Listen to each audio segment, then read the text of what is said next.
नमस्कार दोस्तों, मैं हूँ आरती। स्वागत है आपका आरती टॉक्स में।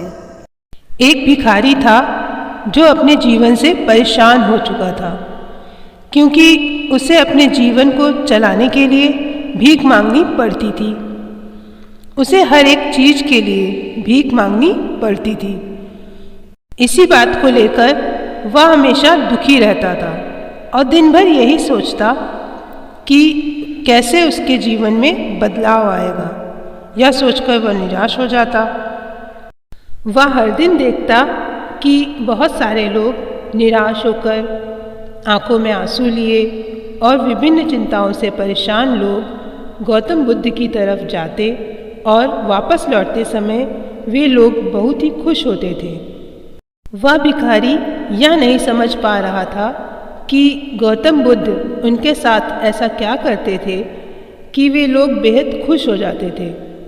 वापस लौटते हुए लोगों के हाथों में ना तो ढेर सारे पैसे होते थे, ना ही सोना चांदी। तो फिर ऐसा क्या होता था कि लोग बुद्ध के पास से लौटते वक्त इतना खुश होते थे। यह सब सोचकर वह भिखारी भी निर्णय लेता है कि वह भी महात्मा बुद्ध के पास जाएगा और देखेगा कि ऐसा वहाँ क्या है, ऐसा वहाँ क्या होता है कि दुखी लोग उनके पास जाकर खुश हो जाते हैं। वह बुद्ध से मिलने के लिए उनके पास चल पड़ा।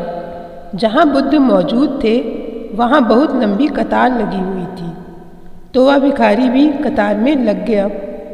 कतार में लगकर वह अपनी बारी का इंतज़ार करने लगा। देखते ही देखते उसकी बारी आई और उसने बुद्ध से कहा, बुद्ध, मैं बहुत ही गरीब हूँ, मेरे पास कुछ भी नहीं है। मुझे अपना जीवन चलाने के लिए भी दूसरों से भीख मांगनी पड़ती है।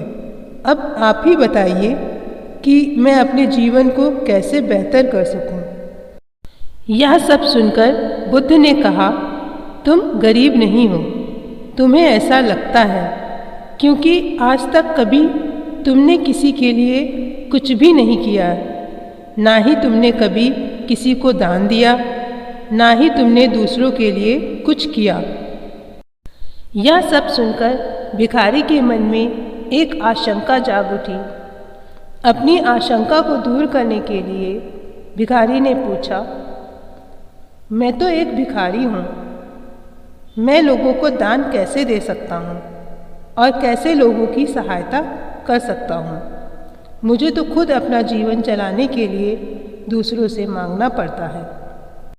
यह सुनने के बाद गौतम बुद्ध थोड़ी देर चुप रहे और फिर उस भिखारी से बोले, तुम्हारे पास हाथ हैं जिन्हें तुम लोगों की सेवा में लगा सकते हो और दूसरों का भला कर सकते हो। इसके अलावा तुम्हारे पास मुंह है जिससे तुम लोगों से अच्छी अच्छी बातें कर सकते हो और दूसरों का हौसला बढ़ा सकते हो। यह सब करके भी तुम दूसरों की सहायता कर सकते हो। ज़रूरी नहीं कि दान सिर्फ पैसों से किया जाए। हम चाहें तो शिक्षा का दान भी कर सकते हैं, चाहे तो अन्न का भी दान कर सकते हैं। ऊपर वाले ने अगर किसी को पूर्णतः अच्छा शरीर दिया है तो वह गरीब नहीं है, वह बस दिमाग से गरीब है। उसे इस विचार से हटकर दूसरों की सेवा में लगाना चाहिए। बुद्ध की यह सब बातें सुन लेने के बाद वह भिखारी बहुत ही ज़्यादा खुश हो गया। दोस्तों, यह कहानी हमें बताती है कि हम सब इस बात की चिंता में समय बर्बाद करते रहते हैं कि हम गरीब हैं, लेकिन यह सत्य नहीं है। सत्य तो यह है कि जब तक हमारा शरीर पूरी तरह से स्वस्थ है, बेहतर है, तो हम उसका उपयोग करके आगे बढ़ सकते हैं और खुद के जीवन को बेहतर बना सकते हैं। अगर कोई व्यक्ति सिर्फ अपने गरीबी पर ध्यान दे और उसे बदलने की कोशिश ना करे तो वह व्यक्ति मूर्ख है।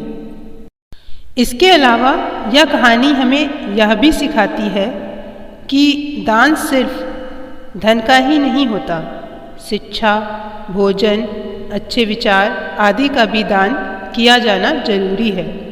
अगर आपके पास धन नहीं है तो आप शिक्षा का दान कर सकते हैं, या फिर आप दूसरों के लिए अच्छे विचारों का भी दान कर सकते हैं। इससे समाज बेहतर होता है। उम्मीद करती हूँ कहानी पसंद आई होगी। फिर मिलेंगे एक नई कहानी के साथ। तब तक स्वस्थ रहें, मस्त रहें। धन्यवाद।